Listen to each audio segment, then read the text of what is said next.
Hello, welcome to Letter from the Editor 2022 edition. My name is Mitchell. I am going to be the upcoming executive producer, and I am here with Garrett Ludwig, the current running executive producer. How are you doing today? Doing pretty well. How are you doing? Ain't too bad. Let's go ahead and get into these questions. So, what brought you to Radford? So I applied for multiple colleges, and this was the one that I went the farthest in. The farthest I got in another college was George Mason University, and I got waitlisted there. Waitlisted, okay. Mm-hmm. And so you looked at the two options, decided to go straight with Radford? Yep. Okay. Mm-hmm. What was ROC-TV like when you got here? So ROC-TV was a little bit different than it is currently. We did a lot more type of like student engagement type videos, like questions was a big series that we had before, and then we just started with the weather watches, and we produced one short film, so that kind of started the new trend of short film production that's seen here. Okay, so when you got here, it was more of a news-oriented thing?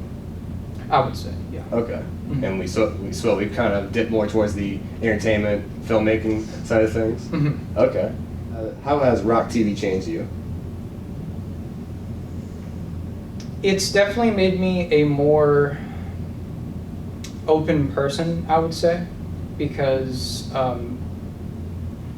being a video editor, it's, sometimes it's a solo job, or there's either like one or two people collaborating with you with like assistant editor positions. And for me, since I started with that role in Radford on camera as like an editor, and I was basically the only editor working on the projects, so it helped me step out of my my comfort zone, I would say, and it really made me evolve as a leader and just in a professional sense as well. Mm-hmm. And I really enjoy directing too. And directing is that's the most, open, kind of out there role, because you're basically trying to think of like all of the components of the video or production. Sure. What gravitates you towards the editing position over other crew positions? I would call myself a meticulous person, and I also feel like editing's probably where like the film is made, or like where the magic happens, basically. Yeah. Because, I mean, you could have all of these shots and all of these different angles and things like that, but really it comes together in post-production to create the production. Yeah. So you really like just being, in your point of view, you like being where the movie's actually being made? Yeah, and one of my kind of goals as a kid, I would say probably when I was about 10 or 12 or so, was being a trailer maker for films. And my ignorant adolescent mind thought that the trailer makers would get to watch the entire film. Oh, yeah. And it'd be like, I would see the film before it's even released, and I would be like the first one to watch the entire film. But then I started to realize that sometimes with trailers, they shoot them in a way that it's specifically designed for just the trailer. So it's only segments of the film instead of the entire film. So you only get to edit the sneak preview of the sneak preview, essentially. Mm-hmm. Dang. What are your plans after you graduate? So I'm planning on being a post-production assistant editor, or just video editor in general for a production studio. Shout out Marvel. Waiting to hear back from them. And the other studios I'm looking at are A24 which is a fun one. Yeah. I really enjoyed Uncut Gems. The pacing in that film was really like unnerving, but it kind of matched the constant movement of New York, and also the anxiety with, like, you know, when you're in deep debt. Yeah. Okay. So you're currently waiting to hear from them now about that? Yeah, I recently applied to Marvel Studios as a assistant editor. Okay. Mm-hmm. All right. Dang. So I mean, hope for the best on that, because that's gonna be big if you get that. Yep, all the way in California. Oh, in California, that's right. To piggyback on that, where do you hope to be working down the road? Down the road, Marvel is definitely my big goal. I mean, I've just loved it, like, ever since I was an adolescent, because I started with Iron Man. I went to go see Iron Man with my family, and then that kind of started a trend of watching every Marvel film in the movie theaters. Yeah. And COVID kind of messed that up a little bit, but I was able to see almost all of them back to back, at least up to Endgame. Up to Endgame. Okay. So I just really like them. Yeah. What video are you most proud of? Oh, okay.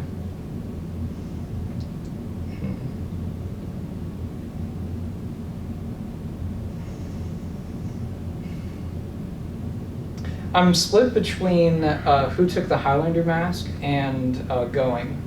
Okay. The ones from last semester? Yep. Okay. Because, I mean, the thing with short film production and really film production in general is there's so many moving parts in planning and scheduling that just to even make a film and make it a solid work too at the same time that's a pretty high task. Yeah. So, I mean, I just thought, like, the bloopers from Who Took the Highlander Mask are probably like one of my favorite ones, and we had a really fun time with that. So, but I mean, You got like a pros and cons thing from each one? yeah.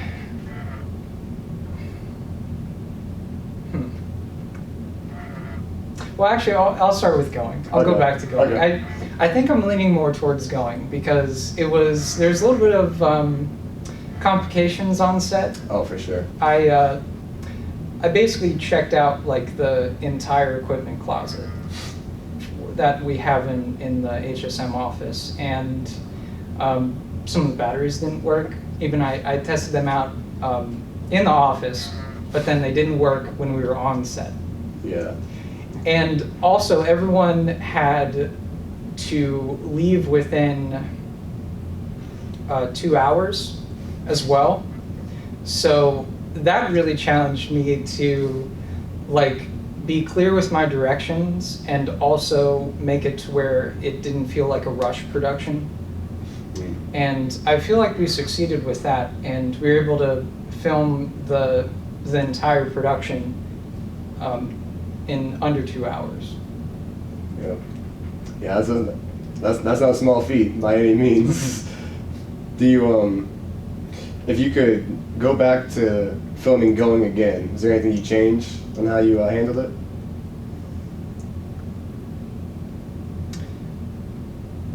Maybe picking a different time, because there's one part, and I believe we have the blooper clip for it, but the elevator would be constantly called, and I did realize that it would be called.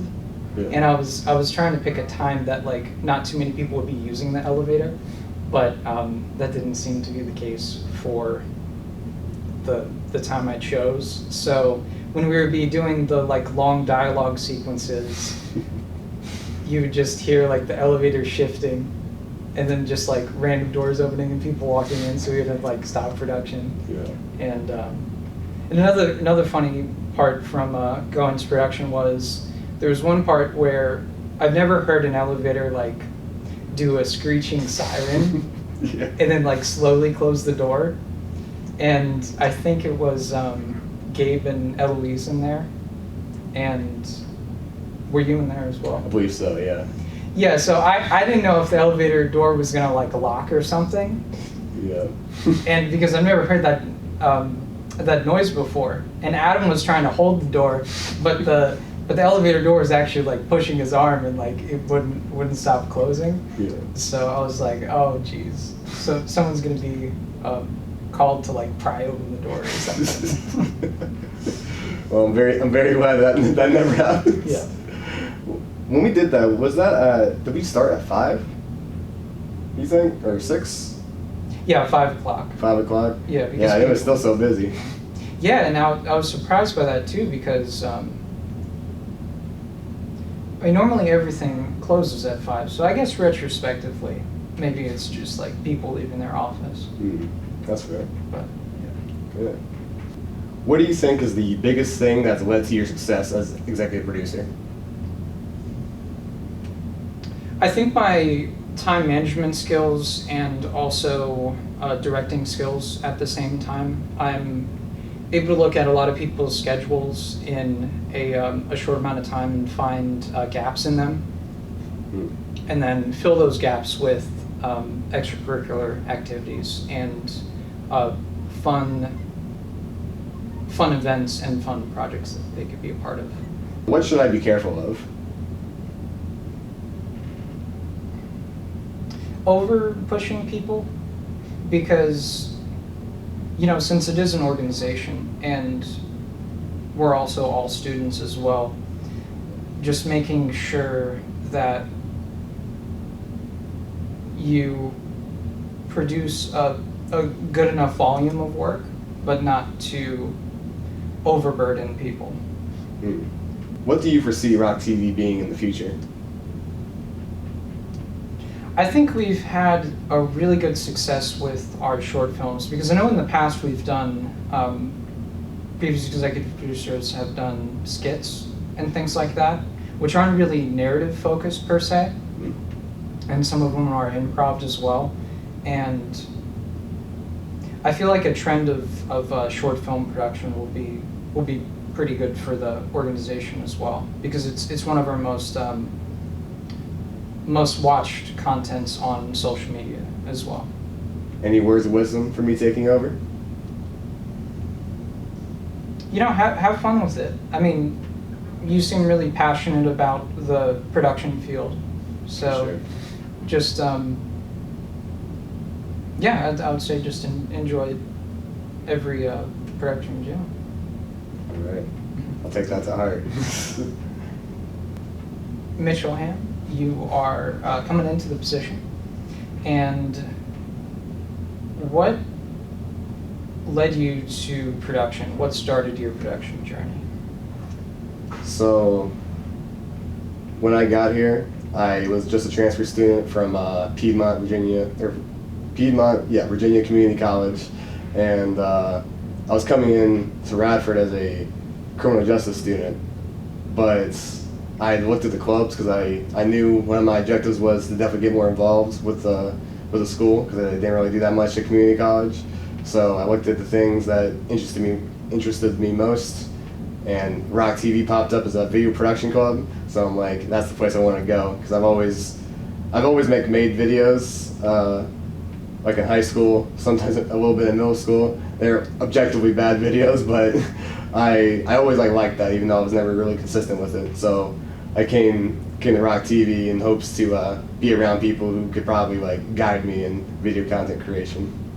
Nice. So I think that was probably the true catalyst to my love of production. What type of trends would you like to start with your tenure as executive producer for this upcoming academic year? I definitely want to go a little harder on making short films. I think every time I talk to people on staff, they always seem to love the short film part of things. Not as much of the newscast. Sometimes you kind of need to push people to get the newscast done. But anytime you talk about the film or the short films and all, they're like right on it. They'll I'll do audio, I'll do camera, all that. So I definitely want to keep that going strong. And we recently have gone a little harder on our intramural sports streaming, so I definitely want to continue that trend. And there's definitely some specific people I have in mind who would definitely be down to consistently do it in the future. And hopefully we can give them like a subtitle for like head of intramural sports streaming and such to kind of delegate tasks better. What are some ways that you'll train new upcoming staff, incoming staff? I think the most important skill is make sure everybody knows how video cameras work. Just even if somebody's like, I exclusively want to write or I exclusively want to do audio or lighting, I think having the ability to have the basic understanding of how a camera works, just balancing out, the ISO, aperture, and shutter speed, just being able to do that will just make them more valuable in the long term. And honestly, if you're doing video production, you're probably gonna have to use a camera at some point or another. So just to have that skill in general is gonna be pretty vital. What skills are you looking to build upon or learn in this position as well? I think something I'm really going to be focusing on is my leadership style, just because I feel like my personal philosophy on things is that people won't be passionate about what they're doing if the person leading them isn't passionate. So I think above all, making sure like my passion and like love of the thing kind of shows whenever we're having meetings and talking about future productions and all. I think just by showing them like I love this stuff, I think that kind of will resonate with a lot of people, especially those who are even considering ROC-TV. Yeah, for sure. I think just in general, just inspiring people to grow and better their own skills, I think is what's gonna kind of keep like a very positive culture and hopefully increase our quality of work overall. Do you see an increase of production of like esports content or really just promotion in general for other organizations on campus? With the esports, I personally love esports, so I think doing like a collaboration with like the esports club or any other like event going on esports related, I think it'd be awesome to put that on our Facebook streaming or maybe YouTube streaming, or put the VOD there or something. I think that'd be something that many people would be interested in. And in terms of the clubs, I would love to do like a bunch of promos for each individual club and sort of treat ROC-TV in part as like a video hub where anybody who's interested, even not like ROC-TV related things, like they can go to ROC-TV and see like the variety of things that Radford University has to offer. I think that'd be a pretty good goal to have.